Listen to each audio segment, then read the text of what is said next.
வணக்கம் மக்களே! தம்ப்நெயில் பார்த்துருப்பீங்க. ஸோ கடைசியா எங்க வந்து நிறுத்தியிருக்கு அப்படின்னு பார்த்தீங்கன்னா, யூடியூபர் பிரியாணிமேன் அவர்கள் வந்து கைது செய்யப்பட்டிருக்கார்.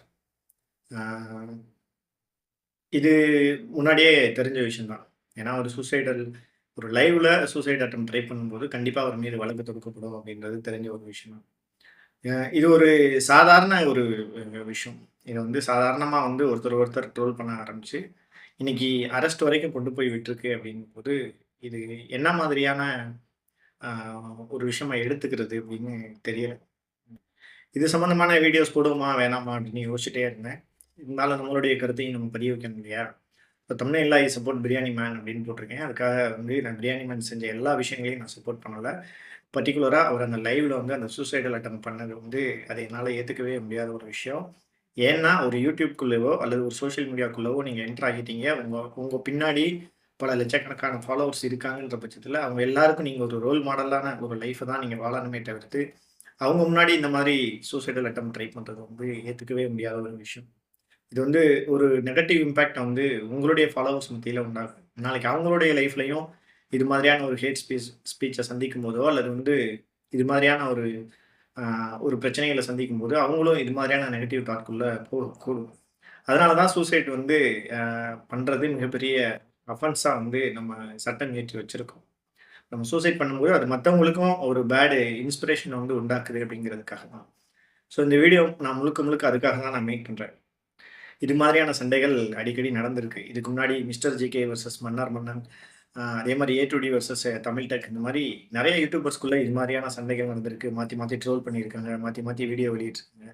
ஆனா இந்த பிரச்சனையிலயும் அதே மாரி ரொம்ப ஈஸியா கடந்து போயிருந்திருக்கலாம்.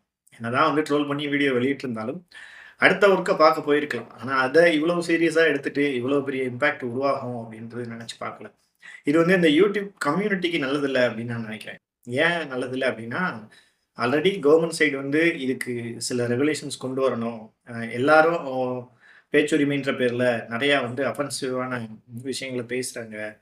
சொசைட்டிய வந்து ஒரு தவறா வழிநடத்தக்கூடிய விஷயங்கள்லாம் பேசுறாங்க. ஸோ இதுக்கு ஒரு கைட்லைன்ஸ் கொண்டு வரணும் அப்படின்னு ஆல்ரெடி அந்த ரெகுலேஷன்ஸ் கவர்ன்மென்ட்க்கு ஆதரவா பேசுறவங்களுக்கு மட்டும் தான் அது பாசிட்டிவா இருக்குமே தவிர்த்து, கவர்ன்மென்ட்க்கு எதிரா யாரெல்லாம் பேசுறாங்களோ, அவங்க எல்லார் மேலயும் ஒரு ஆக்ஷன் எடுக்கக்கூடிய ஒரு இடத்துக்கு கொண்டு போய் நகர்த்திரும்.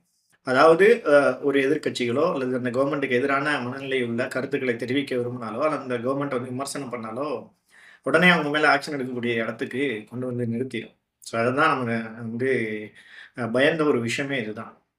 ஸோ ஒரு கருத்துரிமை இருக்கு, ஒரு பேச்சுரிமை இருக்கு, உங்களுக்கான ஒரு தளம் இருக்கு அப்டின்னா, அத நீங்க வந்து எந்த அளவுக்கு யூஸ்ஃபுல்லா பயன்படுத்த முடியுமோ, அந்த அளவுக்கு உங்கள நம்பி இருக்கிற மக்கள் வந்து உங்க கன்டென்ட்ட புடிச்சு தான் உங்கள ஃபாலோ பண்றாங்க.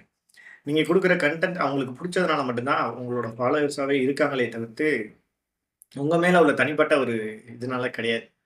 அப்ப அவங்களுக்கான கன்டென்ட்ட குடுக்குறது, நல்ல கன்டென்ட்ட குடுக்குறது மட்டும் தான் நம்மளுடைய வேலையா இருக்கணுமே தவிர்த்து, அந்த மக்கள ஒரு தவறான பாதையில வழிநடத்தக்கூடிய இடத்துக்கு நம்ம கண்டிப்பா போகவே கூடாது. அ அந்த இடத்துல பிரியாணி மேன் சில இடங்கள்ல வந்து ஒரு தவறான சில வார்த்தைகளை வந்து உபயோகப்படுத்திட்டாரு. அ ஆப்போசிட்லயும் உபயோகப்படுத்தியிருக்காரு. இர்ஃபானும் உபயோகப்படுத்தியிருக்காரு. மற்றவங்களும் உபயோகப்படுத்தியிருக்காங்க. அவர வந்து கழுவி ஊத்துறோங்கிற பேர்ல கமெண்ட்ல வந்து ரொம்ப அக்ரெசிவான வேர்ட்ஸ்லாம் நெறைய பேர் யூஸ் பண்ணியிருக்காங்க. பட் இருந்தாலும் அவர் சைடு மெயினான ஒரு மிஸ்டேக்ஸ் இருக்கிறதுனால, அவர மட்டுமே ஃபோக்கஸ் பண்ணி இப்ப வந்து அரெஸ்ட் வரைக்கும் கொண்டு வந்து நிறுத்தியிருக்கு. கண்டிப்பா இதுக்காக அவர் சூசைட் அளவுக்கு போயிருக்க வேணாம். அவர் வந்து இத வந்து பாசிட்டிவா எடுத்துட்டு அடுத்த வீடியோக்குள்ள போயிருக்கலாம்.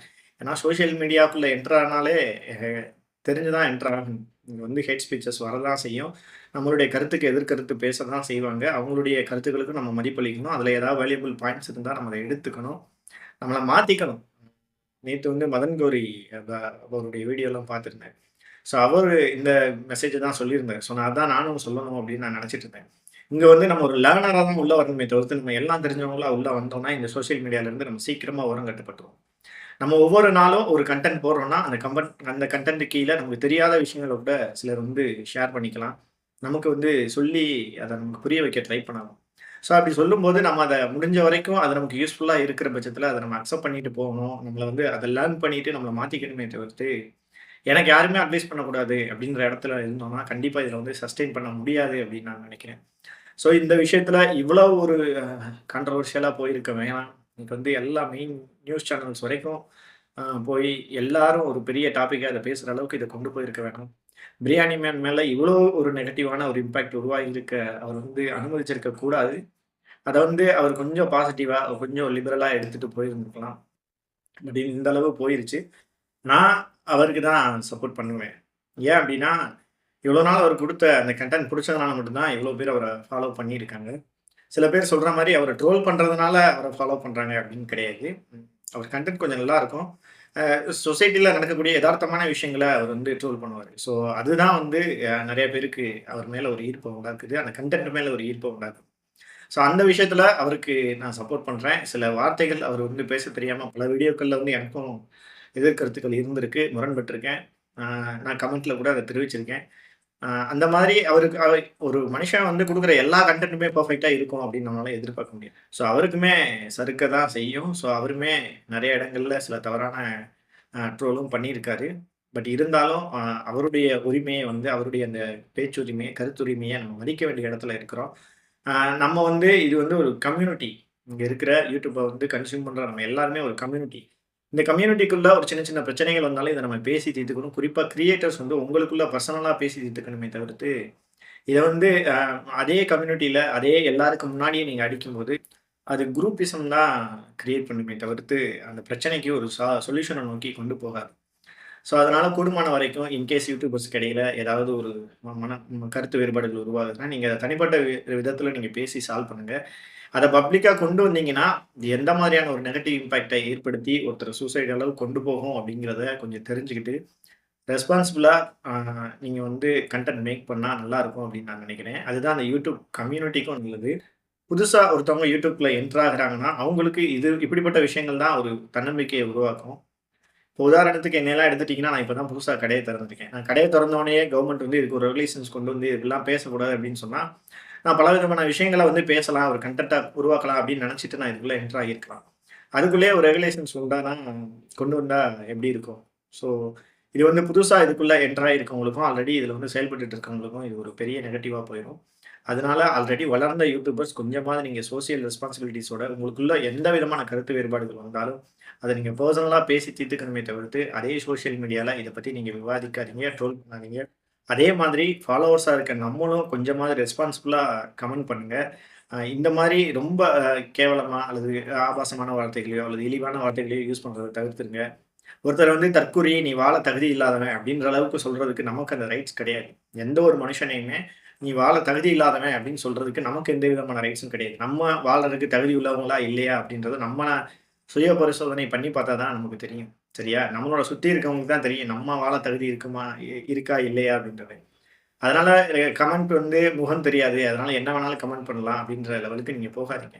அவங்களுக்குள்ள சண்டைனா அவங்க பேசி தீர்த்துக்கட்டும். இல்லைன்னா அவங்க அத கடந்து போகட்டும். நீங்க அத கிரியேட் பண்ணி அத வந்து ரொம்ப பெருசா ஊதி பெருசாக்கி அத வந்து ஒரு இந்த லெவலுக்கு கொண்டு வந்து நிறுத்திட்டீங்க அப்படின்றது வந்து உண்மையிலேயே ரொம்ப வருத்தத்துக்குரிய ஒரு விஷயமா இருக்கு. ஸோ கிரியேட்டர்ஸா இருந்தாலும் சரி, ஃபாலோவர்ஸா இருந்தாலும் சரி, இந்த யூடியூப் கம்யூனிட்டி இதே மாதிரி ஆரோக்கியமா போகணும் அப்படின்னு நினைச்சீங்கன்னா, நீங்க கூடுமான வரையிலும் இதுல வந்து கொஞ்சம் ரெஸ்பான்சிபிளா ஆ கொஞ்சம் பொறுமையா, ஏன்னா அ சோசியல் மீடியாவ பொறுத்தளவு இது மாரியான வல்கர் ஸ்பீச், ஹேட் ஸ்பீச் எல்லாம் வரதான் செய்யும். அத வந்து யாராலயும் மாத்த முடியாது. பட் இருந்தாலும் இதுக்கு ஒரு ரெகுலேஷன்ஸ் கொண்டு வந்து இதெல்லாம் லிமிட்டேஷன்ஸ்க்குள்ள கொண்டு வர்றதுக்கு அ இது வந்து ஒரு காரணியா வந்து அமைஞ்சிரும் அப்படின்னு நான் நினைக்கிறேன். அதனால கூடுமான வரையும் கொஞ்சம் ரெஸ்பான்சிபிளா, ஆரோக்கியமா கொண்டு போங்க. உங்களுக்குள்ள எந்த விதமான கருத்து வேறுபாடுகளா இருந்தாலும் உட்கார்ந்து பேசி தீர்த்துக்கோங்க. இங்க பேசி தீர்க்க முடியாத விஷயங்கள் அப்படின்னு எதுவுமே கிடையாது. இந்த உலக பொருள்ல இருந்து உள்ளூர் விஷயங்கள் வரைக்கும் இங்க உட்கார்ந்து பேசணும்னா, கொஞ்சம் விட்டு குடுத்து போனோம்னா, கொஞ்சம் நம்மளுடைய ஈகோவ விட்டு குடுத்து போனோம்னா, எல்லா விஷயங்களுக்குமே ஒரு சொல்யூஷன் கிடைக்கும். அந்த வீடியோ பார்த்துட்டு இருக்க உங்களுக்கும் சொல்றேன். உங்களுக்கும் ஒரு வேளை உங்களுடைய பெர்சனல் லைஃப்லயும் இந்த மாரியான ப்ராப்ளம்ஸ நீங்க ஃபேஸ் பண்ண முடியாம இருந்தீங்கன்னா, அதுக்கான டைம குடுங்க. பொறுமையா இருங்க. கொஞ்சம் விட்டு குடுத்து போங்க. கண்டிப்பா அந்த நீங்க டைம் குடுக்கும்போதும், பொறுமையா இருக்கும்போதும், விட்டு குடுத்து போகும்போதும், கண்டிப்பா அந்த ப்ராப்ளம் உங்கள விட்டு சீக்கிரமாவே கடந்து போகும். அப்படின்றது என்னுடைய ஒரு கருத்து. ஸோ எந்த ஒரு சிச்சுவேஷன்லயும் தவறான முடிவுக்கு போகாதீங்க. இங்க ஒவ்வொரு மனுஷங்களுக்கும் பிரச்சனை இருக்கு. ரீசென்ட்டா ஒரு நியூஸ்ல படிச்சேன். இந்தியர்கள்ல பெரும்பான்மையானோர் வந்து 50 வயசுக்கு மேலேயும் கடன் கட்டிட்டு இருக்காங்க. கடன் வாங்கி இஎம்ஐ கட்டிட்டு இருக்காங்க அப்படின்னு. ஸோ ஒவ்வொரு மனுஷங்களுக்குள்ளேயும் ஒவ்வொரு விதமான பிரச்சனைகள் இருக்க தான் செய்யுது. ஒவ்வொருத்தவங்களும் ஒவ்வொரு விதமான பிரச்சனைகள ஃபேஸ் பண்ணிட்டு தான் இருக்காங்க. ஸோ அதுக்கு தற்கொலை ஒரு தீர்வாகாது. அதனால எவ்வளோ பெரிய ப்ராப்ளம்ஸ் உங்க லைஃப்ல வந்தாலும், இந்த சூசைடுங்கிற அந்த இடத்த நோக்கி நீங்க நகரக்கூடாது. இந்த வாழ்க்கைய நீங்க ஃபேஸ் பண்ணணும். கண்டிப்பா நீங்க ஃபேஸ் பண்ணி முன்னாடி போக, போக இந்த பிரச்சனைகள்லாம் நாளைக்கு உங்களுக்கு ஒண்ணுமே இல்ல அப்படிங்கிற இடத்துக்கு வந்து நீங்க நிப்பீங்க.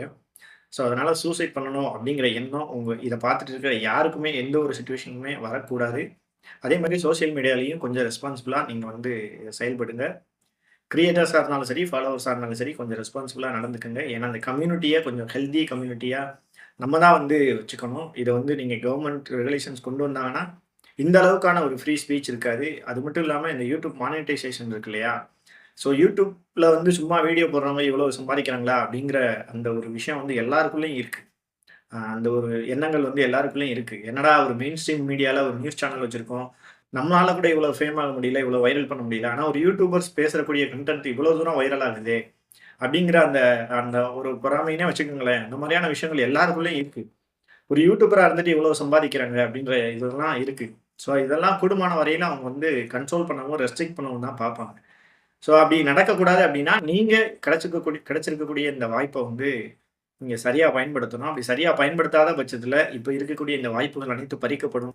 அப்படிங்கிறது தான் என்னுடைய ஒரு பாயிண்ட் ஆஃப் வியூ. ஸோ சீக்கிரமே கவர்ன்மென்ட் வந்து இதுக்கான ரெகுலேஷன்ஸ் கொண்டு வர ட்ரை பண்ணலாம். ஆ கொண்டு வந்தாலும் அதையும் நம்ம வந்து ஃபாலோ பண்ணி தான் ஆகணும். ஆ இருந்தாலும் அத வந்து நம்ம தவிர்க்கலாம்னா, நம்மகிட்ட இருக்கிற ஒரே வாய்ப்பு, இத வந்து நம்ம ஹெல்தியா கொண்டு போனா மட்டும் தான். ஸோ யூடியூப் கம்யூனிட்டில இருக்க நம்ம எல்லாரும் ரெஸ்பான்சிபிளா நடந்துப்போம். இந்த யூடியூப் கிரியேட்டர்ஸ் எல்லாருக்கும் முடிஞ்ச அளவு சப்போர்ட் பண்ணுவோம். ஒரு வேள பிடிக்கலையா, அவங்களுடைய கன்டென்ட்டோ, அவங்க சொல்லக்கூடிய கருத்துக்களோ நமக்கு பிடிக்கலைன்னா, கொஞ்சம் ஹெல்த்தியா அவங்க கிட்ட அத பாயிண்ட் பண்ணி காட்டுங்க. அவங்க அக்செப்ட் பண்ணிக்கலைன்னா, போகட்டும். நம்ம கருத்த எல்லாருமே அக்செப்ட் பண்ணிக்கணும் அப்படின்னு எதுவும் ரூல் இல்லையே. அவங்களுக்கு ஒரு ஒப்பீனியன் இருக்கலாம். எனக்கு ஒரு ஒப்பீனியன் இருக்கலாம். எனக்கு ஒரு கட்சிய பிடிக்கலாம். அவங்களுக்கு ஒரு கட்சிய பிடிக்கலாம். எனக்கு பிடிச்ச கட்சிய தான் அவங்களுக்கும் பிடிக்கணும் அப்படின்றது எந்த ஒரு ரூலும் கிடையாது. அவங்கள கம்பல் பண்ணக்கூடிய ரைட்ஸும் நமக்கு கிடையாது. ஸோ நம்மளுடைய பாயிண்ட் ஆஃப் வியூவ அவங்க ஏத்துக்கணும் அப்படின்னு அவங்க மேல திணிக்கிறது வந்து அது சரியான ஒரு விஷயமே கிடையாது. அதனால எந்த ஒரு விஷயமா இருந்தாலும் அவங்களுக்கும் அவங்களுடைய கருத்துக்களுக்கும் மதிப்பு குடுத்து, நம்ம வந்து ஒவ்வொரு விஷயத்தையும் ரொம்ப ஈஸியா வந்து ரொம்ப ஹெல்தியா கொண்டு போனா மட்டும் தான் இதுல வந்து இந்த இந்த மீடியா அ ரொம்ப நாளைக்கு சஸ்டெயின் பண்ண முடியும் அப்படிங்கிறது என்னுடைய ஒரு ஒப்பீனியன். ஸோ இந்த வீடியோ பார்த்துட்டு இருக்க நீங்க இத பத்தி என்ன நினைக்கிறீங்க? உங்களுக்கு இந்த மாதிரியான நெகட்டிவ் தாட்ஸ் ஏற்படும்போது, நீங்க அத எப்படிலாம் ஹேண்டில் பண்றீங்க அப்படிங்கிறத பத்தி கீழ கமெண்ட் பண்ணுங்க. அப்படியே நம்ம கடைக்கும் கொஞ்சம் உங்களுடைய ஆதரவ குடுங்க. சப்ஸ்கிரைப் பண்ணி கொஞ்சம் உங்க சப்போர்ட்ட குடுங்க. அ ரொம்ப மன வருத்தத்தோட தான் இந்த வீடியோவ நான் வந்து மேக் பண்றேன். எனக்கு பிரியாணி மேன ரொம்ப பிடிக்கும். அவருடைய கன்டென்ட்ஸ் எல்லாமே எனக்கு பெர்சனலா ரொம்ப பிடிக்கும். ஆ ஒ அவருமே அதுக்காக பிரியாணி மேன மட்டும் தான் பிடிக்கும்னு இல்ல. இர்ஃபானோட வீடியோஸும் நான் பார்த்துருக்கேன். ஏ டூ டி வீடியோஸும் நான் தவறாம பார்த்துருக்கேன். ஒரு வீடியோ விடாம மிஸ் பண்ணாம நான் ஏ டூ டி வீடியோஸும் பார்த்துருக்கேன். மதன் கரி அவர்களுடைய வீடியோஸும் நான் எல்லாமே பார்த்துருக்கேன். ஸோ இப்படி எல்லா யூடியூபர்ஸும் நமக்கு வெவ்வேறு விதமான கன்டென்ட்ட ஒவ்வொரு நாளும் குடுத்துட்டே இருக்காங்க. அது நமக்கு ரொம்ப ரொம்ப யூஸ்ஃபுல்லா இருக்கு. இன்னும் பெர்சனலா எனக்கு ரொம்ப யூஸ்ஃபுல்லா இருந்திருக்கு.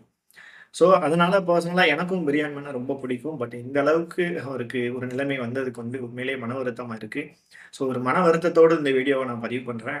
ஸோ, முடிஞ்ச அளவு ரெஸ்பான்சிபிளா நடந்துப்போம். ஒரு ஒரு ஹெல்தியான யூடியூப் கம்யூனிட்டிய நம்ம உருவாக்குவோம். அல்லது ஒரு டாக்ஸிக்கான கம்யூனிட்டிய தான் உருவாக்குவோம் அப்படின்னு நீங்க நினைச்சீங்கன்னா, தாராளமா உருவாக்கிட்டு போங்க. சீக்கிரத்தில இதுக்கான ரெகுலேஷன்ஸ், இந்த ரெஸ்ட்ரிக்ஷன்ஸ் வந்து வரும் அப்படின்னு நான் நினைக்கிறேன். அடுத்த வீடியோல உங்கள பார்க்குறேன். நன்றி.